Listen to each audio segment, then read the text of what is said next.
Hi, I'm Judy Henderson of Judy Henderson Casting. I'm an independent casting director, and I cast everything: film, TV, commercials, voiceovers and on camera, and theater. I do a lot of theater as well.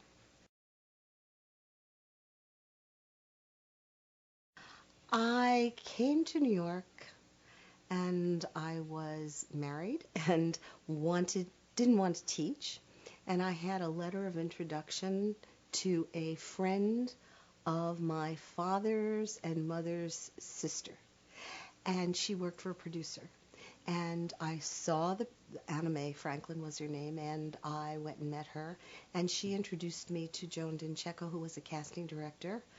And Joan and I began to work together, and she's kind of like my mentor. As she was the original casting director for One Life to Live and All My Children, and she did the Patty Duke Show and Car 54, Where Are You? And I learned everything from her and still use what she taught me.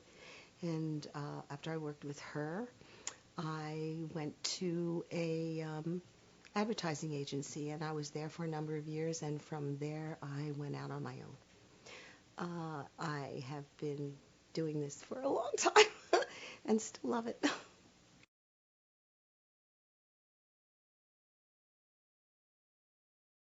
I'm the casting director for the new group, and we've done a number of fantastic plays, one of which was Morning Becomes Electro, which we did last year, and a production of Hurly Burly.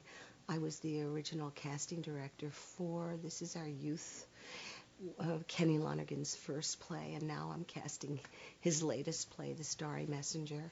I love working with the new group because the work is innovative and it's cutting edge and it's always different.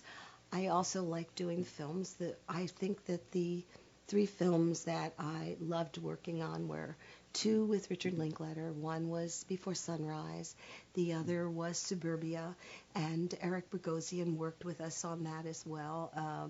And the third was LIE, Michael Cuesta's film, which was a very exciting and original piece that Brian Cox was in, and of course Paul Dano.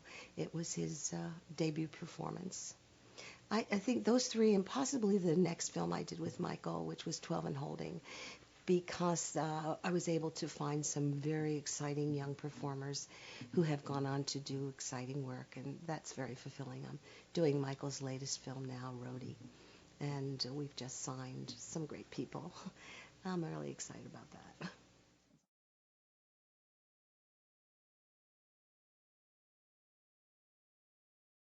Well, the new group is a not-for-profit theater here in New York that was started by Scott Elliott.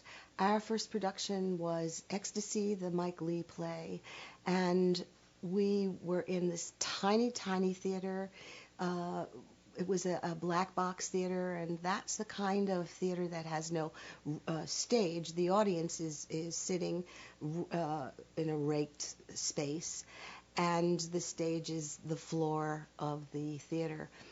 Very, very tiny. I don't even think we had 99 seats.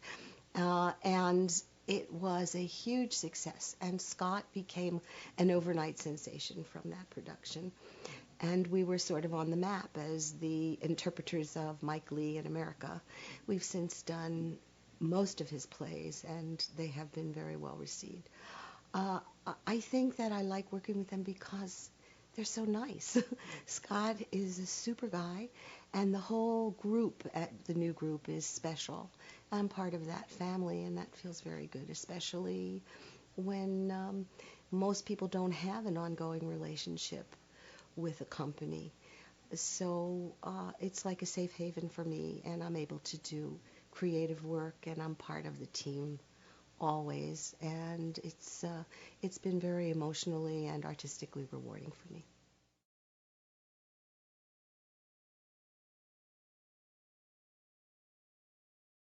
Well, I think it was very exciting when I was nominated for Hurly Burly and won that award and accepted it. I was really thrilled because it was an award that was given to me by people I respect. I think casting directors are very creative and special people. Most of us love actors and love doing what we're doing, and people very often don't understand what we do. So when I got that award and was recognized in that way, it was really terrific.